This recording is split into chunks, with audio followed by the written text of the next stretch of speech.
अस्सलाम वालेकुम स्टूडेंट्स, आज की हमारी वीडियो में हम बात करेंगे कॉपर, उसकी एक्सट्रैक्शन और उसके कंपाउंड्स पर। तो सबसे पहले हम बात करते हैं कि कॉपर की ऑक्सीडेशन स्टेट्स क्या होती है। कॉपर की ऑक्सीडेशन स्टेट्स +1 और +2 होती हैं और उसको हम उसके सल्फाइड ओर से एक्सट्रैक्ट कर रहे होते हैं।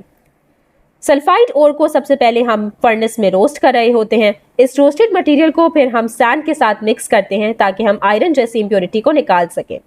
अब जो हमारे पास रिजल्टेंट मिक्सचर आता है उसको हम कॉपर मैट कहते हैं और इस कॉपर मैट में हमारे पास मेनली क्यूप्रस सल्फाइड यानी कि Cu2S पाया जाता है। इस Cu2S को हम एयर के साथ रिएक्ट कराते हैं और ऑक्सीडाइज कराते हैं। अब ये ऑक्सीडाइज होके हमारे पास कॉपर ऑक्साइड देता है। ये कॉपर ऑक्साइड हमारे पास बचे हुए Cu2S के साथ रिएक्ट करके मेटालिक कॉपर देता है। इस मेटालिक कॉपर को हम ब्लिस्टर कॉपर कहते हैं, जो कि 99% प्योर होता है और 1% इम्प्योरिटी इसके अंदर आती है iron, arsenic, zinc, lead, silver और गोल्ड जैसे मेटल्स की वजह से।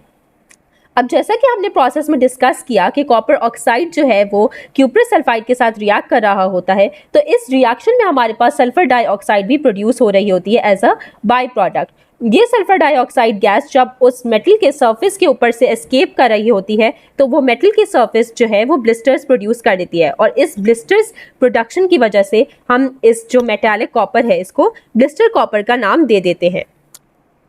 आइए अब हम बात करते हैं कि कॉपर के कंपाउंड्स क्या क्या हैं। तो कॉपर अपनी जो सोल्यूशन फॉर्म है उसमें Cu2+ के आयंस के फॉर्म में एग्जिस्ट कर रहा होता है और इसको हम हाइड्रेटेड कॉपर 2 आयंस भी कहते हैं।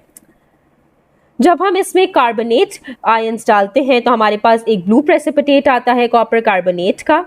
जब हम इसमें हाइड्रोक्साइड आयंस ऐड करते हैं या फिर अमोनिया का सोल्यूशन ऐड करते हैं, फ्यू ड्रॉप्स ऐड करते हैं उसके, तो हमारे पास एक ब्लू प्रेसिपिटेट आता है टेट्रा एक्वा डाइहाइड्रोक्सो कॉपर 2 कॉम्प्लेक्स का, जिसका फॉर्मूला है CuH2O4OH2।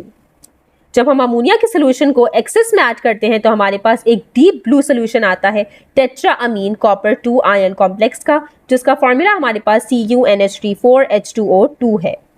आइए अब हम इस पर एक क्वेश्चन सॉल्व करते हैं।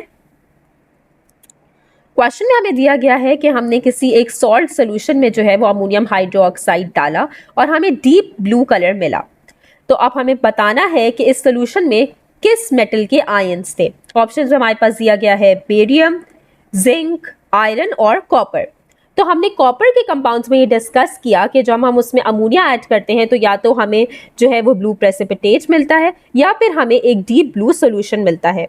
तो आयरन, जिंक और बेरियम तो ये नहीं हो सकता, तो इसलिए हमारे पास आंसर में कॉपर ही बचता है। आइए देखते हैं इसका सही जवाब क्या है। यही इसका सही जवाब है। Thank you.